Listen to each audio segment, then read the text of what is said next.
Hey everyone, I'm Scott Cunningham, aka Scott C Business, and today we're here with Jason Nielsen, and we're going to be talking about a few different things: LBRY, the DLive acquisition, crypto Twitter, EOS, bunch of different things.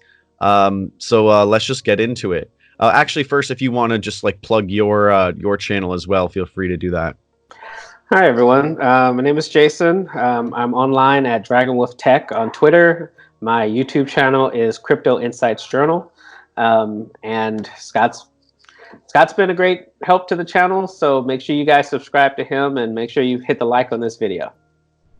Awesome. So I figured we'd start off with LBRY. If you wanted to just jump in and share a little bit about, you just had an interview with Jeremy Kauffman, the CEO there. So if you want to start off by sharing a little bit about that, we can just get started there. Well, the reason why I wanted to speak to him is because I did a video of LBRY about a year ago, and this is before they did all of their updates. So It was a way for me to connect that video with the new video, and then I can get some comments from him. And we basically talked about the whole issue with YouTube and why people need to sync their YouTube channels to LBRY so that their content is automatically transferred over and they don't have to worry about losing it. My personal view is that whole crypto purge thing, I don't think that was an accident. I think they did that on purpose. And they were hoping that we wouldn't catch on. It was a test. And to see maybe how loud the community was. And see how loud the community would be. And if we could kick off a bunch of people, and it wasn't just crypto people, it was people in different areas too. But it was, I think it was like 30 or 40 channels that got kicked off at the same time. And you can't tell me that that's a mistake. You know, kicking me off, okay, that's a mistake. Kicking me and 39 other people off, that's not a mistake. You know, that's just my view on it. I'm probably never going to get my little symbol now that they send you when you get to a certain level of subscribers. Whatever. But no, it's hard to call something like that a mistake. And I remember even seeing like some of the strikes that they put on videos, they never even undid, even though like they said the channel bans were a mistake, but they still left some of the different strikes, and a few of the things that they said were also a mistake they didn't actually end up undoing at the end of the day. So it's like, was it really a mistake if you're not even going to like take that back? Like, it's very, very suspicious. But yeah, no, it really seems like they were just kind of like testing the crypto waters to see what would happen. I wouldn't have even been surprised if they had just like left that all and let that happen, and then they launched like a YouTube token or something, right? Well, I mean, and I think we talked about this when you're on my channel. It's only a matter of time before Google or Alphabet try to come up with their own crypto. I mean, we saw what happened when Facebook banned all the crypto ads on their platform. Next thing you know, here comes Libra, right? So it wouldn't surprise me if one day we all get kicked off of YouTube and lo and behold, here comes Gcoin or something like that, you know? I actually haven't even heard much about Libra in a while. So I probably have to look back into that. Have you heard anything about Libra in a while? Or the last thing I heard was that it was basically on his last leg because the government, the United States government, you're in Canada, two senators started sending around basically knock it off or we're coming after you letters. And they sent them to, was it MasterCard and Stripe, I believe. And it was basically, you know, this is a nice store you have here. Be ashamed if something happened to it. You know? And so they dropped out, PayPal dropped out, a couple of other companies dropped out. So it's really nothing at this point. I mean, they may come back, but I think what they're going to have to do is they're going to have to drop Facebook from the association. That's the only way I can see this working, because Facebook is such an easy target. You know? Yeah, that's very true. Yeah, they might have to just like go under a new name or just change it up somehow. But yeah, I mean, I doubt they'll fully give up on it after they acquired a bunch of different like blockchain companies, and I doubt they would just like let it go. But yeah, they're probably gonna have to rebrand and do a bunch of backflips to make it actually like work. Right. Well, I mean, you think that most of the argument that those Congress people had was geared towards Facebook itself as a platform. Very few questions, except for some people who knew about crypto, were about Libra and how it could pose a threat to the United States dollar, etc. Most of it was about what you guys did in 2016. Yeah, right? Fair enough, eh?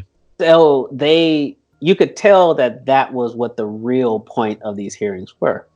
So what you'd have to do is Facebook would have to either take a back seat or disassociate altogether. And then what they could do if they still want to use Libra is just say, we accept Libra tokens on our platform, as opposed to we have a token that you can use. Yeah. Right? Yeah. Cause it was funny because they would say, like Mark would say to like I watched the live like the antitrust hearing on it.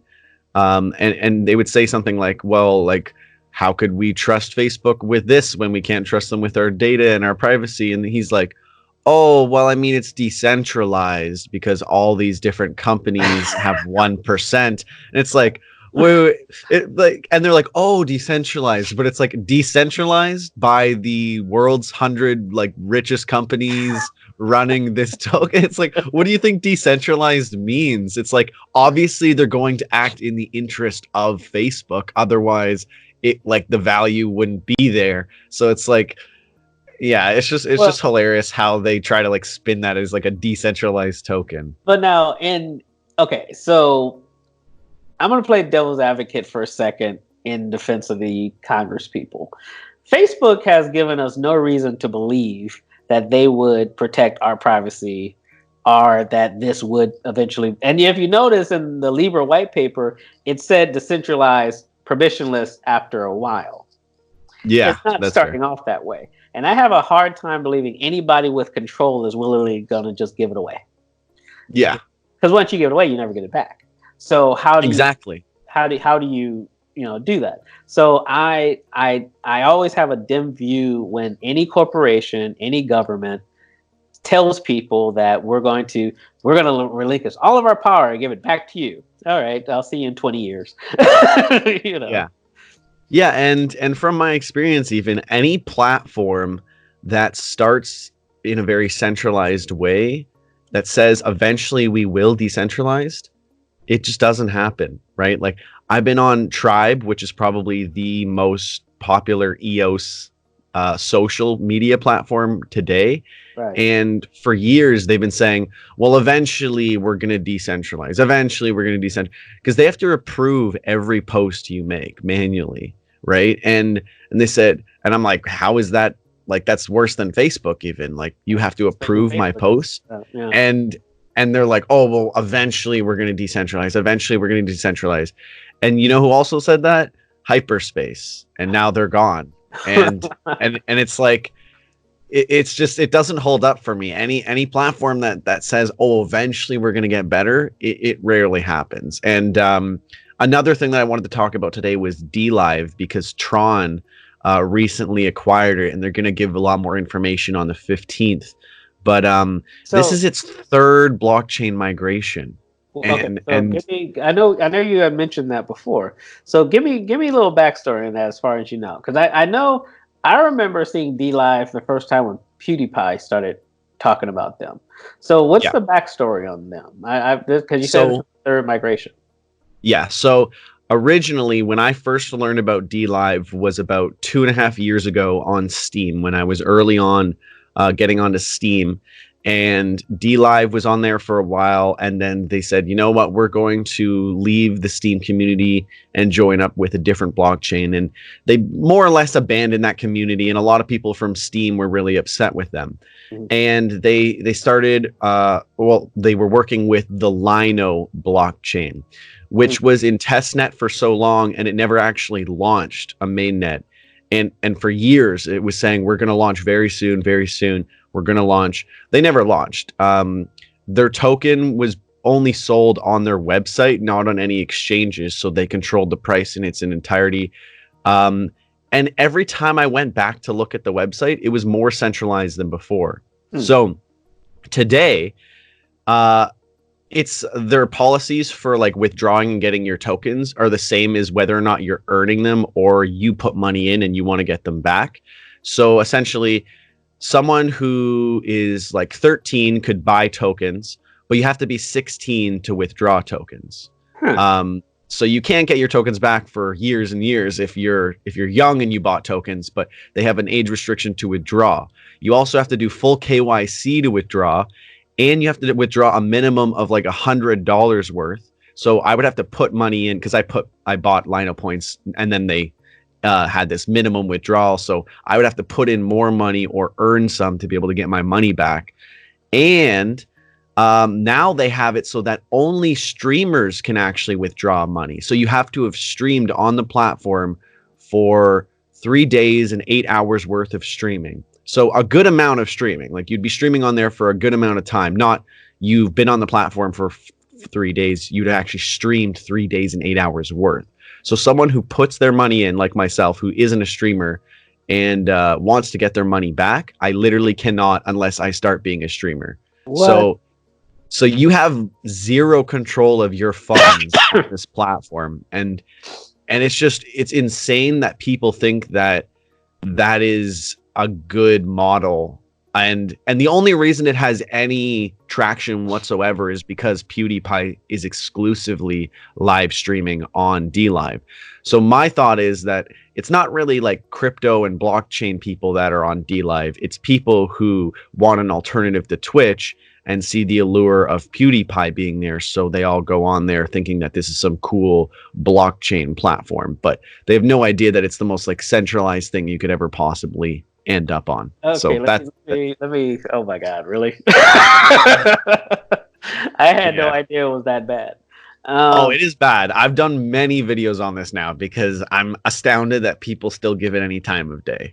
Oh my goodness. Okay, so let's backtrack a bit because, all right, so you have three major, actually, 3 or 4 major streaming platforms for gaming. You know, you have Twitch, Mixer, you can even say Facebook and YouTube. So here comes DLive, and DLive is, I mean, as far as platforms go, it's pretty good as far as the display. But we had talked about this before, where you had companies that were advertising themselves as blockchain who really weren't. Yeah, they had all the trappings of blockchain websites, right? Like there's a token, but they were completely centralized and completely, there's only one way in, one way out type situations. Yeah. And I looked at, because I was actually going to upload to DLive 2, and it was really complicated to get my content up there. I basically gave up. I was like, you know what, whatever. I'll just stick to what I've been doing, But I didn't know all that. And the thing of when I saw that Justin's son was getting involved with them, I was like, oh, here we go. And I have friends who are into Tron, right? So I'm not gonna shit talk Justin or Tron, but he has been behind some shenanigans. So it's like, all right, Justin, like, what are you doing now?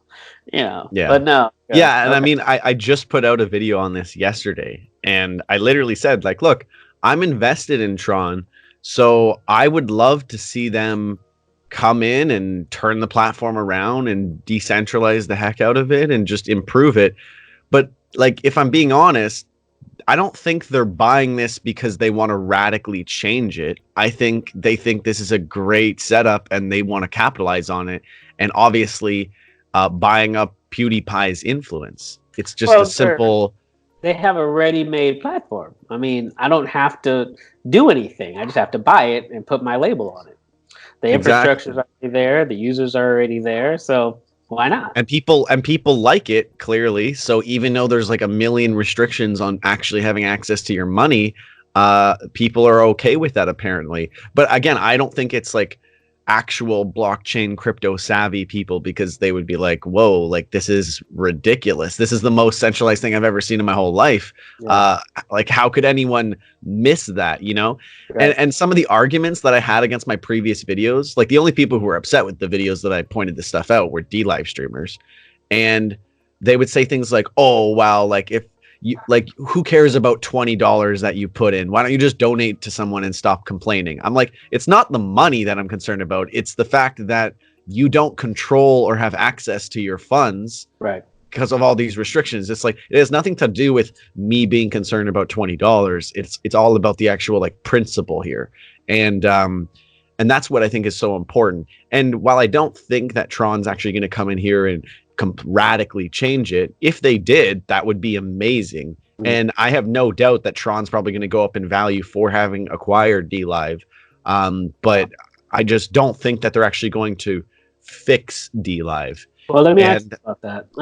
I'm sorry, let me sorry. Do you think they'll get rid of DLive's currency and just change it to Tron TRX? Yeah, I mean, there's definitely a chance, because they're also merging it with the BLive platform that they have, like the BitTorrent live streaming platform, which I haven't even really like seen or like taken a look at. But yeah, they're merging the platforms, so there's definitely a good chance that it'll end up being like Tron, because right now they have things called like lemons or like whatever point thing they use.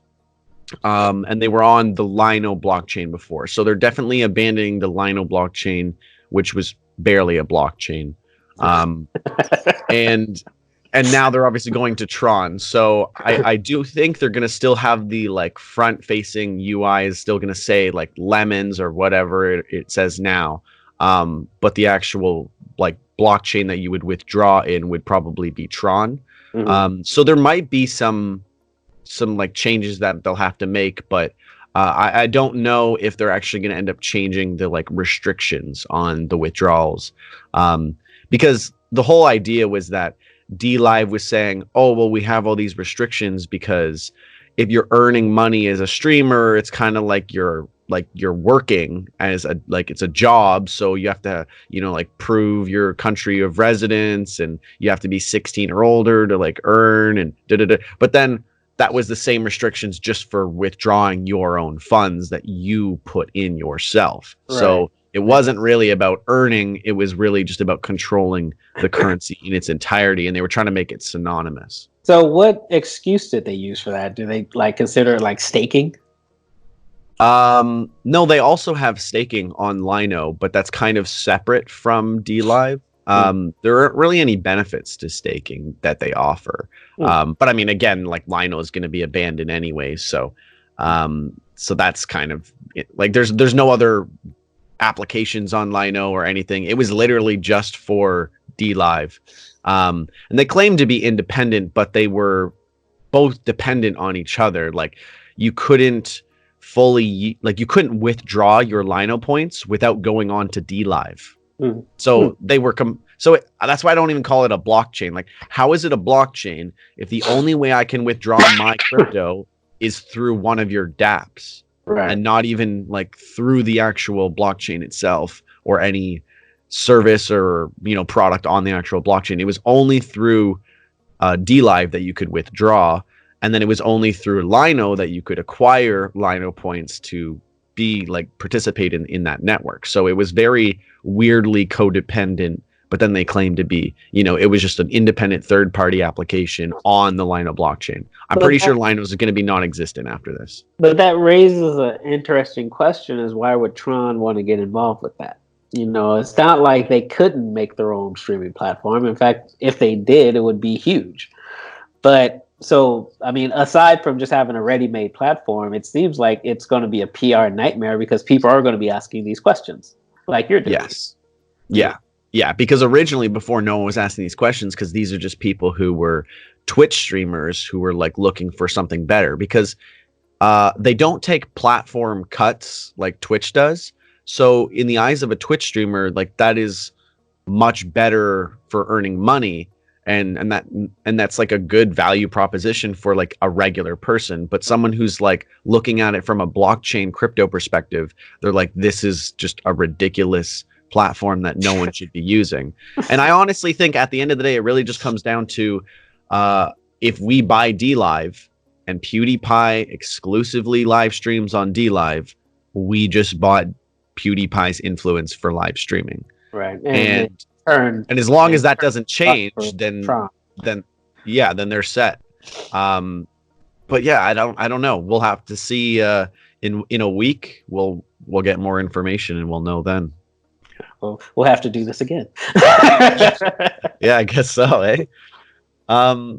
So yeah, do you have any more thoughts on that, or do you want to jump to the next topic? Let's go. Yeah.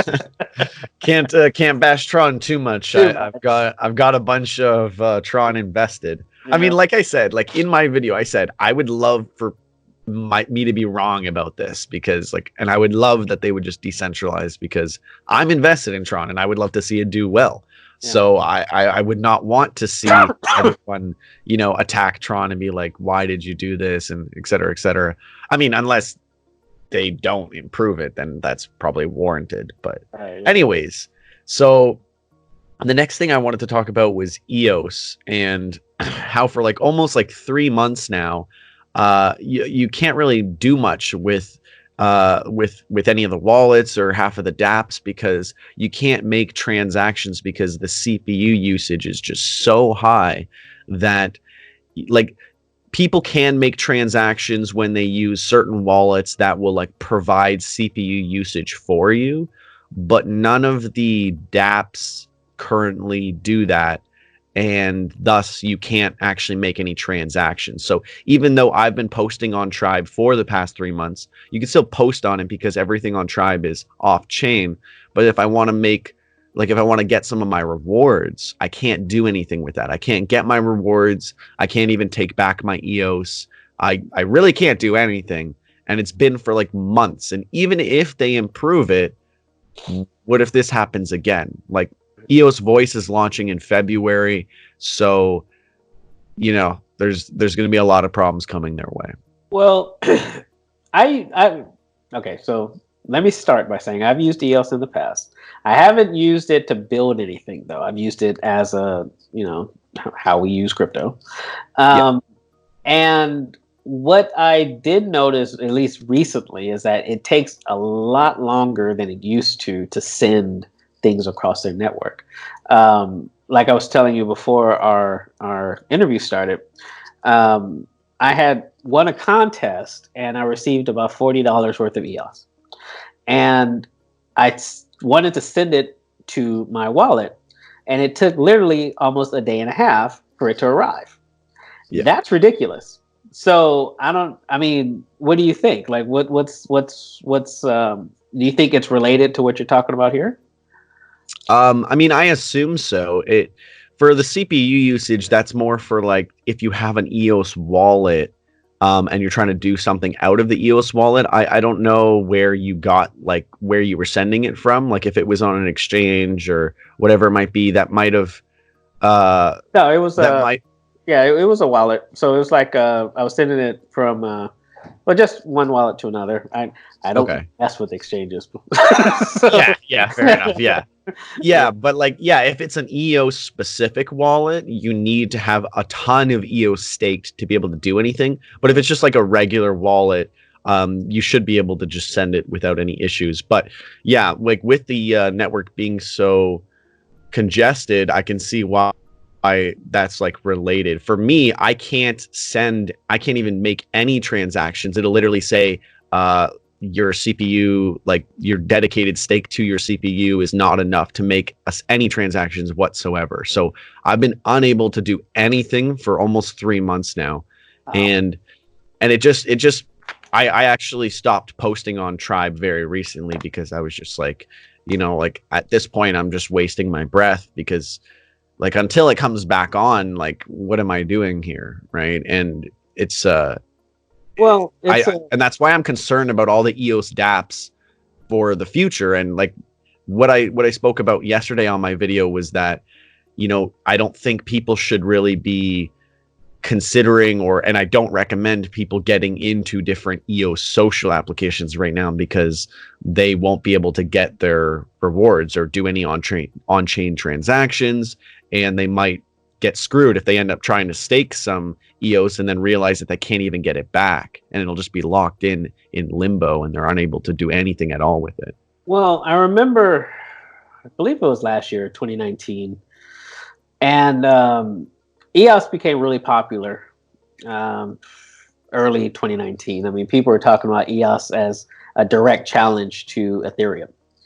And, if you have a lot of people flock to a platform, but you don't shore up your infrastructure, this is the kind of stuff that happens. That's not to say that there's anything wrong with the EOS network, but it could be that they just weren't prepared for what they were advertising they could do. And anybody, that can happen to anybody. That's not a slight against anybody in the EOS company. I know a few people who build DAX and they're happy with it, but it's like that argument about scalability, right? If you can't scale properly, you're going to cause more trouble than if you had just said use Bitcoin, right? I mean, so it's about being prepared for what you're trying to do. More people are coming into the space every day, and we're advertising this stuff as not only a financial solution, but also a business solution, that you can build websites, that you can build games, that you can build all this stuff. Well, okay, I'm here to build, but every time I try, I get hung up for a day and a half or something like that, and why would I bother with that? Why would I come to EOS when I can go to Microsoft or Amazon, right? Mm-hmm. So if you want to be that platform, you need to be ready to go from day one. Mm-hmm. Yeah. And even just from like a consumer perspective, it's like, if I could go and use Mines or LBRY or Steam or any number of applications that work flawlessly, why would I go through the effort of like not being able to make transactions, having to stake all this money just to be able to do something with the platform? It's like, and not to mention like a lot of the EOS platforms, like social platforms, because I'm usually more focused on like the social aspect. A lot of them don't really have many people on there, probably largely because of this, but there's not even a huge community on these anyways. So there's not a lot of like allure to even be joining them. Like the biggest one by far is Tribe. And like I mentioned before, it is also very centralized. All of your posts have to be approved. And it's been like that for years. And they've been saying, oh, we will decentralize, we will, but then they never did. And I really don't think that's ever going to happen. Well, And it's just, we already talked about people saying that they're going to go from centralized to decentralized. So, like no one's going to release power. No one's going to release power. I mean, let's just be honest. Exactly. Well, if you think about it, that's why Bitcoin is the way it is. Satoshi created this thing, put it out into the network, and then walked away. Yeah. And that's why you have a lot of people having a hard time with Craig Wright claiming to be Satoshi, because you're telling me that the person who created this thing walked away is now telling me he's going to sue people. Mm-hmm. That doesn't add up. So you're telling me that a company that has for the last 10 years been a very centralized stranglehold on its technology is all of a sudden going to say, here you go. No, that doesn't make sense. I mean, it could happen, but it's just not very likely. Yeah. And that's where you're seeing, like you said, Tribe. I think you said that you have to get every post approved before they post it. Yeah. How decentralized, permissionless could that be? Exactly. And it's like, and I don't know if it's because they want to censor certain topics or like, there's no information really as to why they're even doing that. They'll just say, like, the best I've ever gotten out of them is like, oh, well, like we're still growing and we want to make sure everything is good. And it's like, well, what does that mean? Like, like what you're trying to prevent spam, you could just, there's better ways to de-incentivize spam and whatever it might be. I mean, the token's not even worth anything, so you're not even making any money. And even if you made money, you can't take it because like you can't make transactions on the EOS blockchain. So I mean, yeah, like there's better ways to de-incentivize spam and low quality posts than manually approving everything that happens. And it's also not scalable. It's like, what if millions of people join Tribe tomorrow? How many days do you have to wait for your post to show up? Like, what if your post is time sensitive and then it shows up like 2 weeks later because everyone just joined the platform, right? Well, that's what I was about to say and it goes back to about scalability. Yes, because you just said it, but to reiterate, if I have to sit here and approve every single post before it can go up on my website, how long do you think it's going to be before people say, I'm going to a different website? Not long. Not long at all. There's so many other alternatives that don't require that. So it's like, why set yourself up with this blockage, like this restriction, when just all these other places don't have this problem, and they're worth more, and they don't have issues with their transactions, and they have bigger communities, and it's like, all the reason to be on those platforms versus this one. And I always make the point of saying, like, the average person who's not super into crypto, like, again, blockchain social, if they were going to consider it, they're not joining like 5, 6, 7, 8 platforms. They're going on like 1, maybe 2. Right. And out of the many that exist that don't have these issues, why would they suddenly be, Tribe, I'm going to go on Tribe? Well, like, if you think about there's no reason for them to. Right. Well, if you think about it, and to that point, behind you is a publish 0x. I'm having a like brain little freeze, but little light kind of thing. Yeah. So I found publish 0x because a friend of mine knew that I was creating content, and she suggested that I use that platform. So that's what I did. It's through person to person. It's through referral. It's through recommendation. If you have an unscalable platform, no one's going to recommend that. So why put yourself through that headache? Be ready to go.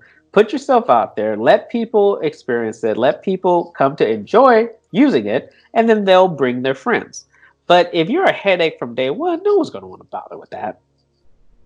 Yeah, exactly. Yeah, and like to that point, like they're not necessarily on the blockchain, but they're a really cool, different kind of platform where they're crypto agnostic. So it's a different approach, I guess, to that social aspect. And I feel like it's very easy for people to earn. Like there's a less barrier of entry compared to something like Steam, where it takes a lot more time to kind of get going. But yeah, no, I think that's a really great one. And also shout out to Minds and Uptrend. I've got some other, and then Steam over at the back over there. Yeah, but I'm a big fan of Minds and Uptrend and Float. Have you seen Float app? Yeah, I've recently been on there. I'm actually going to do an interview with Kingsley very soon, the CEO. Nice. Yeah. And I mean, there are a lot of good platforms coming out there. I mean, it's not the norm to have issues like this, Yeah. It's not. And like I said before, it could happen to anybody. But some platforms are more prepared than others, and because of that, you see the ones that are actually going to last the longest. And that's just the way it is. I mean, like I said, I don't have anything against anybody who works at EOS or anything like that. I like EOS, but if you can't scale, you can't scale. Yeah, and I mean, one other thing I'll briefly mention is the majority of dApps on Tron and EOS are gambling, right? 90+%. And there's games on there too, but in my humble opinion, a lot of those games are kind of like gambling. It's like buy this thing and fight this thing, pay to fight this thing, and you might win another thing, or you might win like a worse thing, and it's all based on paying every time, and it's kind of like a chance to win something better. So it's a gamified gambling, and I'm sure some people who really like these games will be mad that I say that, but it really is true that it's really just like a gamified version of gambling. I think non-fungible tokens are really cool, Mm. but I also think it's largely just like a prettied up version of gambling for the most part. I mean, if we're being honest, it is. I mean, and it's okay. You have to get people in here one way or the other. I mean, if gambling and gaming is your stick, then go for it. But I think if we put too much into the gaming aspect of it, not gaming like gambling aspect of it, people are going to take a dim view of it because we already have a dim view of gambling as it is. So we don't want that stigma on blockchain technology. It can do so much more than just that. Yeah, and when like 90+% of it is gambling, it's like, okay, well, this is a That's all you use gambling it for, platform. right? Like that Yeah. that's what it is. It's a gambling network, and I don't want that to be the case. Like I would rather see different applications. And someone posted on my video today and they said, well, have you seen this ride sharing program on I think it might have been EOS or Tron, but and they're like, well, look at this. And I look at it and it's like not available in Ontario. And I was like, okay, well, like they're like, oh, well, this is great in Montreal. And I was like, great, but Right. like I literally the first sentence I started with for this like video, and like it's also in the description, is there are some things outside of gambling that and gaming, but a lot of them are not fully operational or usable by everyone. And then I just quoted that back to him. I was like, I can't use this. So like that's exactly the problem. And it's Well, like ride sharing would be cool. Like if there was like a crypto Uber, mm, would be cool if everyone could use it, but right. they can't. So and it's like, and I'm just outside Toronto. That is a very, very popular, like populated area. So if people here can't use it, then like, like it's, I mean, maybe it's more of like Canadians don't have as much access. It might be more popular in the US, but I mean, it only had like 10,000 downloads. So I Well, don't think it's got a lot of adoption because you've got to have drivers and users. So well, this is kind of my problem with the way the space is going. We're trying to build all these nifty things, apps and gaming and business platforms. We still haven't shown people how to get the stuff on their phones properly yet. So yeah, maybe slow down and focus on the user side instead of the builder side for a moment. The Tron, EOS, Bitcoin Cash, Bitcoin SV, whatever. How do I get it and how do I use it? And then tell me about your game.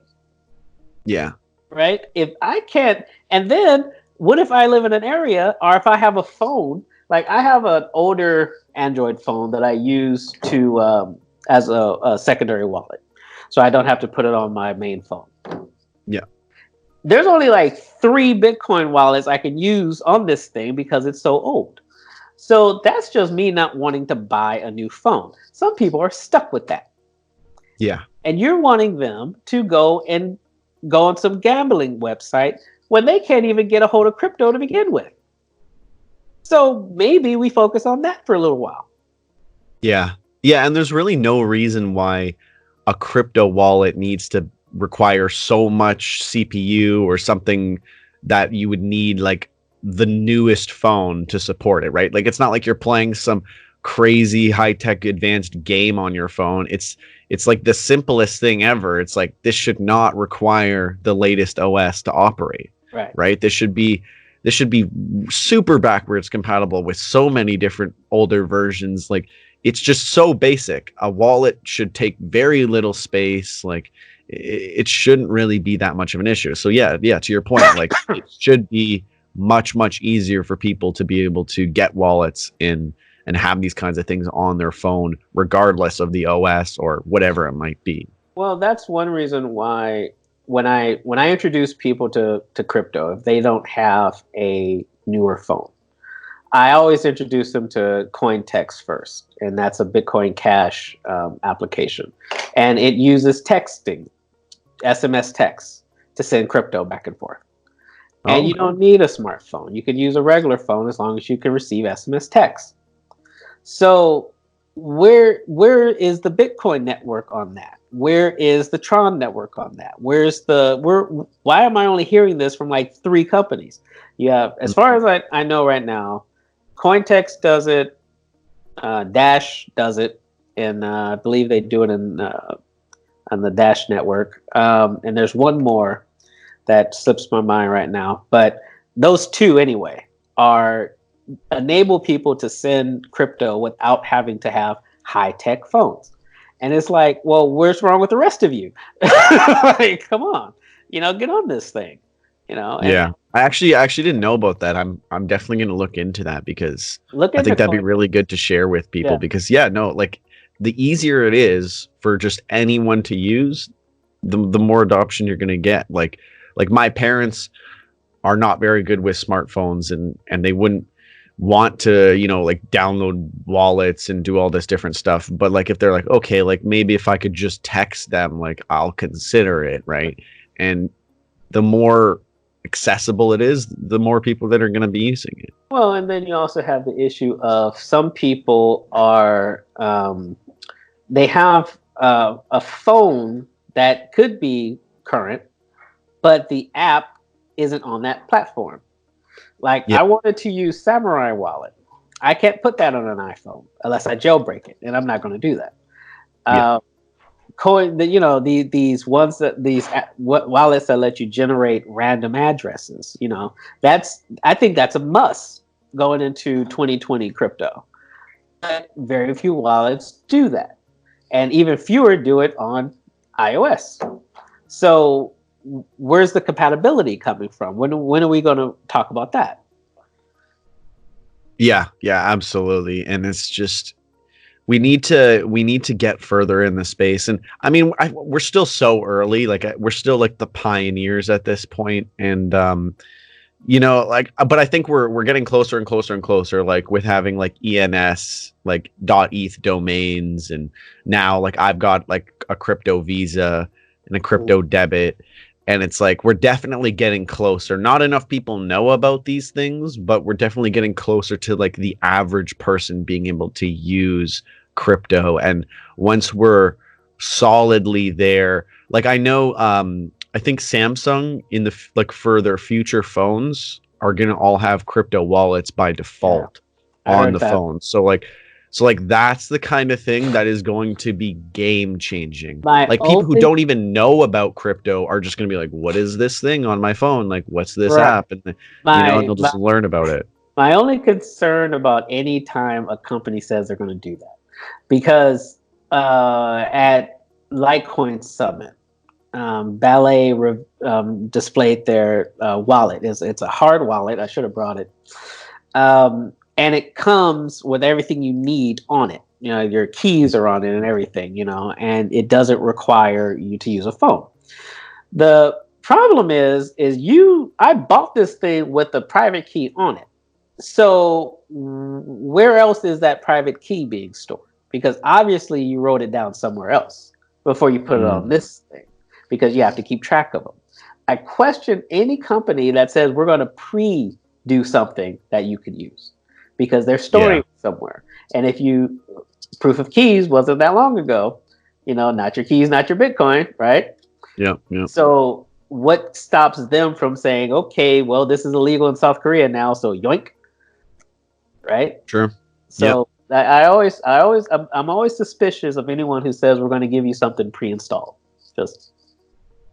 I've been in IT too long.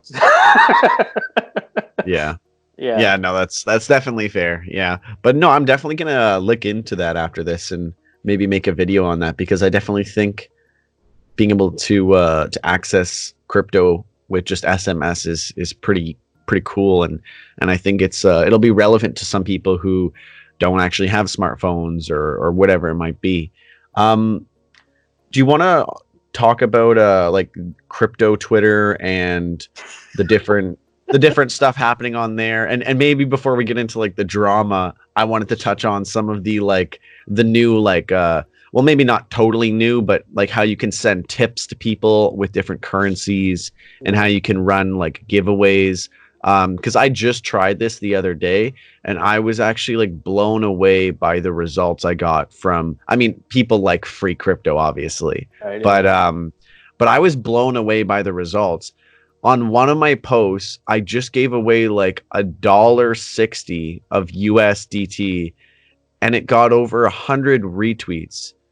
And if you think about that, even just in terms of like, I'm a social media marketer outside of like the crypto world. Mm. And if I were to like spend on Twitter advertising to do the same thing, $1.60 wouldn't even get me like remotely close to what that achieved, right? And so like that, I thought that was crazy. And I guess again, people like their free crypto. It's much different. I think it's better that you're giving the money to the users than giving the money to Twitter, right? So I think that's definitely a better way to do it. And obviously the people prefer that. But yeah, like what do you think of like crypto giveaways and the tip bots and stuff? I think the tip bots are a little more lucrative, but the giveaways are really interesting to me. Well, okay. I'm all for giving crypto away because you have to get it out there. You have to build awareness. The problem is with all of these airdrops and contests and giveaways is that this stuff is all taxable. So people are being subjected to tax regulation that they didn't know existed because yesterday I wasn't in crypto. You know, so when you start throwing around crypto the way it is without first educating the people on, you know, hey, where do you live? Oh, I live in Canada, or I live in the United States. Okay, so let's look at, is it even legal for you to have this stuff? You know, the internet being international, global, you know, universal thing, you can send crypto to whoever you want, and unless they're blocked from communicating with you specifically, they can have it. But that doesn't mean the country that they're in, if they find out they have it, won't come after them. So I don't say we should stop doing it. I think we should consider before we do it. Yeah. No, that's actually a really good point. I wonder what like the legality of like, do you actually own the crypto if I send it to you in a tip on Twitter, but it exists? Like, I can't get the funds unless I message, you know, CC tip bot or whatever. They've got the funds in my name on my username, right? Like it's not even my actual name. It's under my username on Twitter. And the only way I could get it from them is like by DMing them and then withdrawing it to a wallet. And then, because what if you don't even own a wallet? Do you actually own that crypto like legally and taxably? You know, like, yeah. So there you go. Like, right. Like if you don't have a key, then I guess it's not your crypto. So, you know, maybe that's something to consider. Maybe I should make a video about that where it's like, before you actually do withdraw any kind of earned tips on like Twitter or wherever it might be, you know, definitely consider your country's regulations and make sure you're aware of all of that before you actually go and actually withdraw it. But I would assume that until you actually like get it, it's not really yours because like they're holding it for you if you want to take it. I already know some of the responses we're going to get on this conversation. And the thing is, a lot of us have a cypherpunk mentality, you know, where we're like, F the government, right? You know, from my cold dead hands, right? But not everybody who's in this space or coming into the space is going to have that mentality. They're not going to look at coin joins. They're not going to look at mixers. They're not going to look at all this other stuff. You told me that you have Bitcoin that you're going to give me. You gave it to me. Now what? Is the extent of the conversation that they're going to have. Yeah. So when they hear on TV that their country is banning this stuff and only drug dealers and terrorists use it, like they normally put out on TV for some reason, that's going to turn people off, you know? And so we have to consider that you're not only are we dealing with regulation, we're dealing with a PR issue, right? And so before we start, you know, oh, I'm giving away this much. Well, okay, let's slow down, back up a bit. You're giving it away and the person who won it is what's that country that just banned crypto trading? I think it was Qatar. Just banned crypto trading. So a person in Qatar wins your giveaway, and they're on a network that's being monitored by their government. And you just put on Twitter that this person just won. Next thing you know, they're getting a knock on the door like, "Hey, we saw that you won some crypto." And it's just like I don't think we consider that when we start throwing this stuff around, and Yeah. And it's if you don't care and you're about fighting the power, then handle your business. But if we're trying to get mom and dad in this kind of stuff who aren't trying to fight the power, we got to be more considerate of what we're putting out there. That's all I'm saying. Yeah, no, that's fair. Yeah, and I guess the thing that I thought was cool though with the giveaway that I did was it's like an automatic giveaway where like I give the funds to this bot, and then as soon as someone retweets or likes the post, they'll just automatically get the crypto via a DM from the bot. So I just thought that was really cool. Like an innovative way to do a giveaway where it's I don't even have to monitor it. That's very cool. Yeah, like and like the different tip bots, like there's like a LBRY token tip bot, like LBC tip bot. I see that. Yeah, there's tons of cool like little tip bots where it's like when I originally joined LBRY, Jeremy actually was like, sent me via like some LBC via a tip bot on Twitter, and he's like, yeah, welcome to the community, here's some LBC. And I was like, that's so cool that we have all this integration with like Twitter now, and you can help spread awareness and do all these different things. Well, there's another one called what is it? It's called Dropbit, and you can send crypto via Twitter handle, right? Just have an address. You put it in their Twitter handle, and it goes across to them. But we live in relatively free societies, right? We can pretty much do whatever we want on the internet, and unless we just get crazy with it, no one's going to bother us or even say anything, really. Yeah. But I think it's because of the way that you see these countries going, especially, and it kind of goes back to our conversation about LBRY. Countries are threatened by this stuff. Yeah. And we're going online and we're promoting it. And I think that it's one of those issues where we're promoting it from a free society to people who may not be in a free society. And we just have to keep that in mind. We have to be better about it than just flinging the stuff all over the internet like, hey, come and get it. Well, think about it first before you do it. Not saying don't do it. I'm saying think about it and make sure that you're being cognizant of who the person on the other end of this may or may not be. If you don't care, then go for it. Yeah, no, that definitely makes me think I should definitely put out like a PSA, like, hey, like I do giveaways, but like, check your regulations, do everything on your side before you decide to participate or whatever it might be. I don't want people getting their like a knock on the door from the government because I sent them like one Steam or something, like I know I'm being extreme with that, but there's a reason why you can't access certain exchanges without a VPN. And that's why, right? There's a reason why you can't watch certain TV shows in certain countries.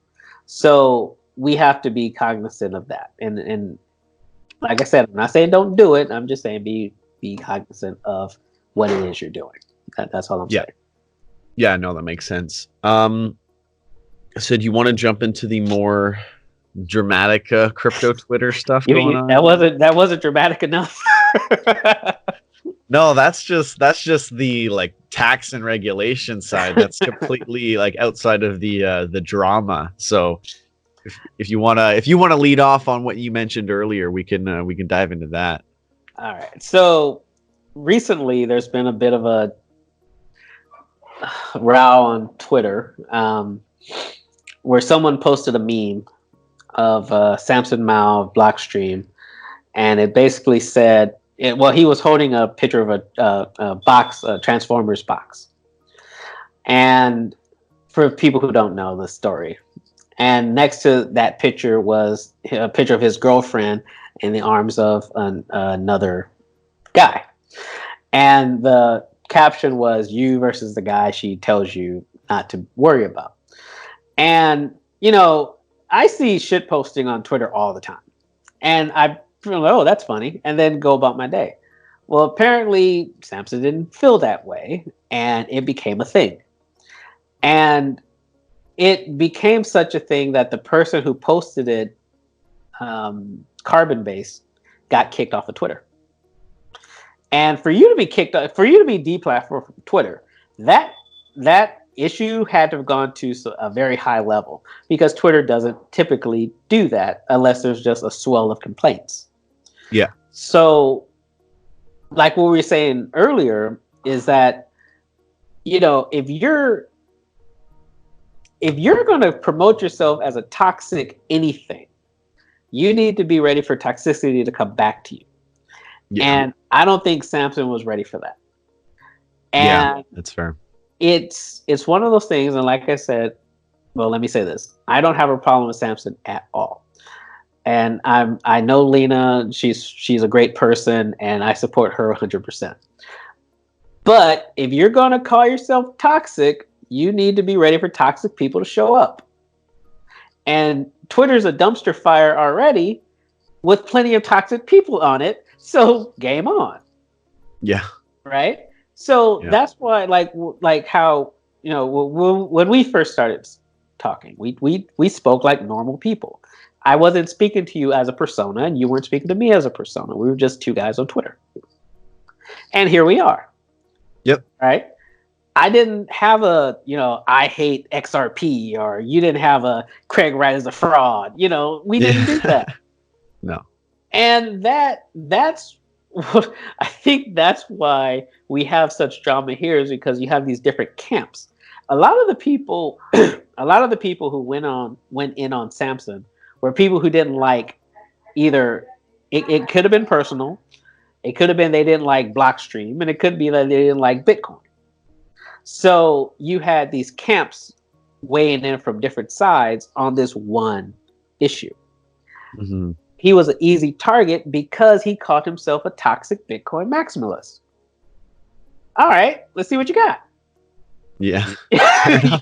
Right? You can't, if you're on TV calling yourself some gangbanger or mafioso, you probably shouldn't be surprised when one day somebody comes and tests if you're really a gangster or mafioso. Right? You're putting it out there. Don't put it out there. It's not necessary. Right? Mm-hmm. Being toxic, being a toxic maximalist of anything hasn't yet got any of these coins to the moon.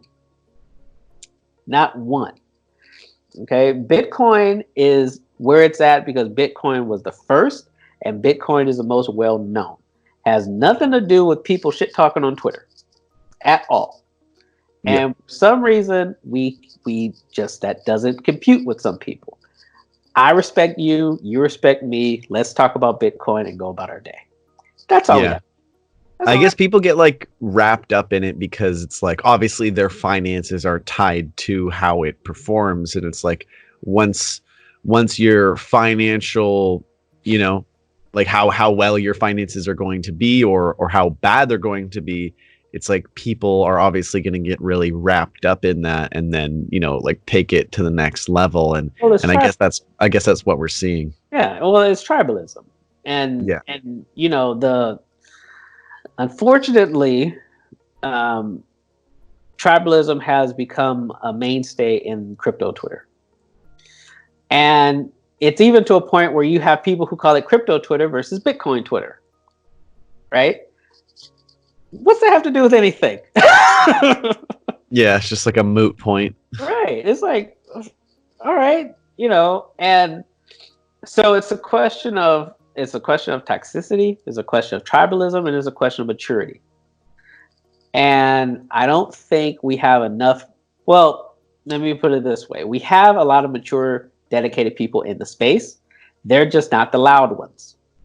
The Mm. people who are shit posting and people who are causing drama, they're the loudest. So it's time for the people who are about what this stuff is actually about to speak up. That's just, I don't Yeah. know. And I This is and I what think happens. it's probably also just because like I feel like right now with politics and culture and journalism in the state that it's in, I think we're living in the era of like we kind of got out of the era of like well, we're still within the era of fake news and clickbait and everything, but now it feels like we're kind of transitioning into, or we're already in the era of rage bait, Mhm. where it's more the Rage. most profitable thing that you can do and the most likes that you're going to possibly get is not from fake news and it's not from clickbait, it's from rage bait. And Yeah. I think Oh, that is what we're seeing today. yeah. And that whole thing with that picture, it was so. I mean, it could have just been over in a matter of minutes, but people got defensive and people started picking sides, and then the rage bait kicked in because then other people started tweeting it and started Mhm. adding their own spin to it, and it just blew up. And then all of a sudden, someone filed a what's it called, a DMCA. It's like a cease and desist type thing, claiming that Carbon Base put up copyrighted pictures. Now, I don't know if you've noticed, but most people on Twitter put up copyrighted pictures. It's sharing memes, Yeah, I mean any meme, yeah, yeah. right? So it's like, well, if that's the Baby Yoda level, is everywhere, right? right? So I mean, come on. I love Baby Yoda. I mean, so who it's doesn't? Who doesn't? right. So it's like, well, okay, so you just filed a copyright claim on Twitter for someone posting a picture. Where does it end from there? Yeah. Right? We're going to be back to message boarding each other. That's right. So Yeah. it's just I've noticed that the people who are actually building this stuff don't come on Twitter much. You know, like Vitalik went on he did a long stream of tweets the other day, but I don't see Vitalik posting that much, because he's busy, right? And it's just you can. It's just I think there's a level of maturity that we need to start developing, and unfortunately, Twitter doesn't help any because that's the way Twitter loves this stuff. I mean, they do. They love it, but it's not helping us out. It's not helping me if all I'm doing is talking crap about you. It's not helping you if Mhm. all you're doing is talking crap about me.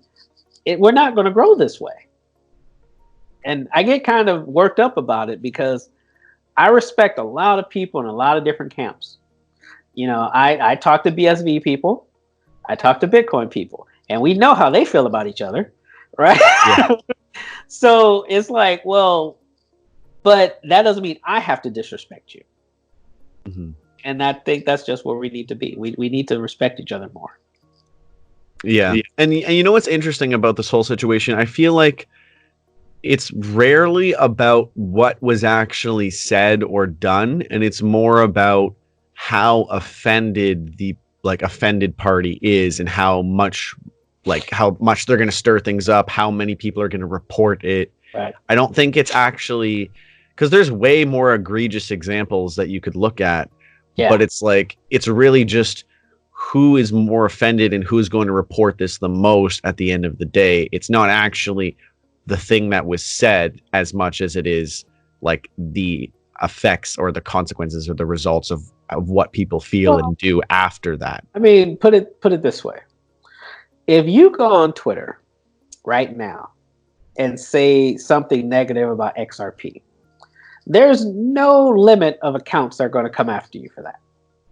If you say something negative about Bitcoin, there's no limit of accounts that are going to come into you about that. But some of these platforms do have problems. You know, like you said something about DLive, and then all these Mhm. DLive supporters started coming after you, right? Yeah, yeah, But that doesn't change the fact that DLive has problems, yeah. right? Sure, you could shout me down until I delete my Twitter account. You still have a problem over here that you need to address. Mhm. And for some reason, that just doesn't compute. It's like, all I want to do is fight. Yeah. And and I always say, like, in a lot of my videos I say, like in the one I posted yesterday about Tron and EOS, I said I would love to be wrong about this. I would love for someone to be like, "Oh, well actually you missed this," and da, da, da. I'd be like, "Great, cuz I'm invested in Tron. So awesome." But I'm not doing it because I'm going after Tron. It's like I'm just sharing what is happening, and like it's like I'm not people say, "Oh, it's his opinion or he's making assumptions." It's like, "Well, look, I do a screen share, I show you, I read it off of the screen, off the DLive website. Like there's no interpretation or any, it's just like that's what it is." But that's the And tribal. I right, yeah, exactly. And I try to be as unbiased as possible. It's like this is just what it is, and I want this to be fixed, so I'm pointing it out. And I would love for Tron to get wind of this and then be like, "Okay, look, yeah, we'll try to fix these issues or whatever it might be." I would love that to be the case, and that would be the greatest outcome for me talking about this and pointing these things out. It's not because I want people to like dump all their Tron, and then all the other people who hold Tron are like, "Oh, screw this guy." It's more like, let's fix these problems, not like, because if you hide the problem, eventually it's going to come out, whether it's me who points it out or whatever it might be. It's not like, because then people who buy in are going to feel like they got scammed because they didn't know that there was an issue, and then or whatever it might be.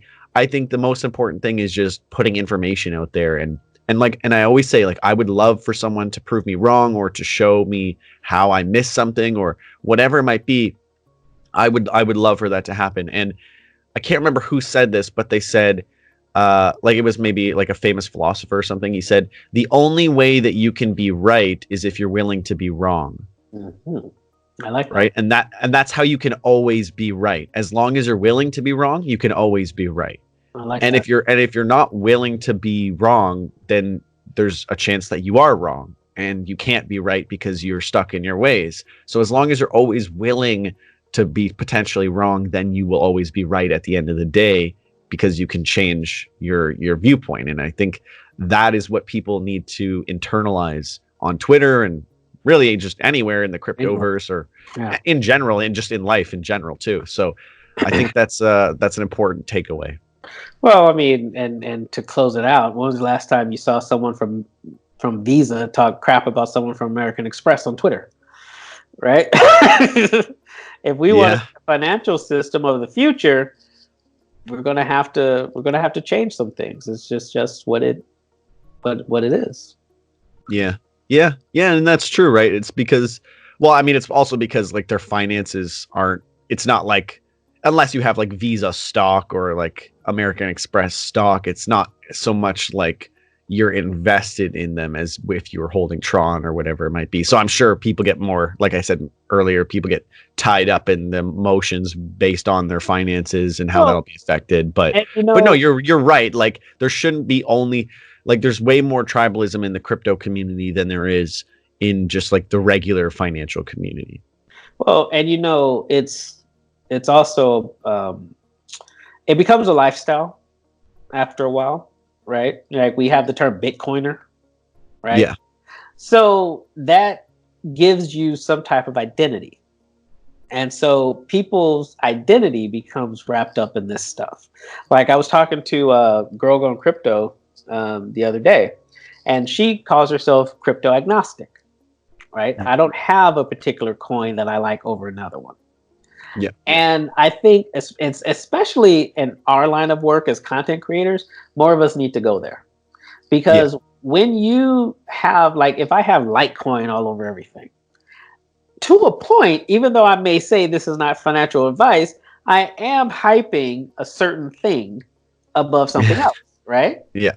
It's right there. I have a Bitcoin logo.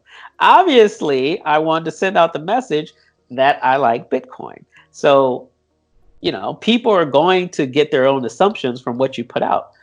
So when you put out that you like a particular coin and you're attacking other people, you're going to get the people you're going to develop a negativity towards what you like. Yeah. And it just steamrolls from there. It just goes on and on and on. And it's not going to help. I mean, seriously, we need to treat each other better. I understand that we're all about freedom of speech and freedom of expression in this space. We talk about that all the time. But I don't need to treat you like crap to do that. Yeah, absolutely. And I think what's more important than backing any one coin is backing good coins. And that's the only thing that's important. That's true. And there's that's absolutely true. You know, some of these coins are going nowhere. Some of them aren't even worth the time we put in to talk about them. But that doesn't give me the right to shit talk you. Mm-hmm. If that's the coin you like. It doesn't give me the right to behave that way towards you. Oh, absolutely. Yeah. Yeah. It's just it, and for people who might be just jumping in, this is in reference to crypto Twitter. But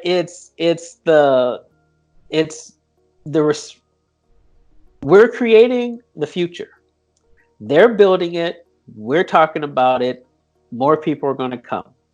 But if all they see is people being mean to each other, they're not going to want to stick around. And it's just what it is. The internet doesn't forget. It knows when you said something about somebody's girlfriend or somebody's boyfriend or somebody's parents or whatever. It knows. It won't forget. So why make that the primary expression of this space? Mm. And that's just me. I'm not caffeinated enough to really keep doing this. Yeah. I made it my New Year's resolution to just drink herbal green tea, so I am off coffee entirely. And to wake myself up in the morning, I also subscribe to cold showers, and it is awful, but I am doing it. And that's how I get caffeinated now. So I hear that that's actually good for you, that you should do that, but yeah, I'm not going to do that. I feel like it is doing, like, it is better, but it is literally like the most challenging thing to do every time I attempt it. Like it never gets easier, but it's definitely it's got good results, but it never gets easier. It's always like, like flinching before you're getting in the cold shower and just like pushing through it, and definitely wake you up, that's for sure. Oh yeah, absolutely. Like better than coffee has ever done. So yeah, those are my New Year's resolutions. My most important thing for me is to reach 500 videos this year, and my hope for this year is that the Bitcoin halving is phenomenal, and we all make tons and tons and tons of crypto. Well, I'm with you on that one. All right. Well, I think we've been on here for an hour and almost 15 minutes, so I think we could probably call it. Is there anything else you want to leave off with or mention before we end this?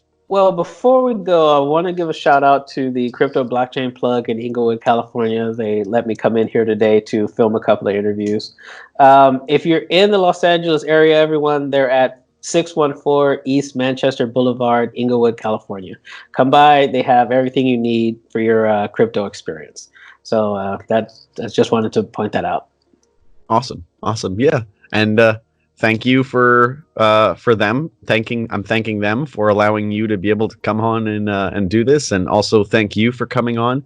It's always a pleasure when we get to raff about everything going on, and yeah, no, this was good. I think I learned about the SMS stuff, so that's going to be really interesting to dive into, and I'm pretty sure anyone tuned in, they probably learned a little bit about something in the crypto space, hopefully, and. Everyone watching, let us know in the comments if you did learn anything new and anything you took away from this, and any insights you gained, or anything you'd like to share that maybe we missed, or whatever it might be. Feel free to just drop that in the comments below, and make sure to follow both of us on Twitter and YouTube and everywhere that you can find us. Probably not so much on YouTube. We still want your subscribes on YouTube, but we'd rather you follow us on the alternative platforms nowadays. But yeah, throw a like on the video if you like this, and make sure to check both of our channels out. Yes, please. All right, thanks, Scott. I appreciate you. All right, thanks. Cheers.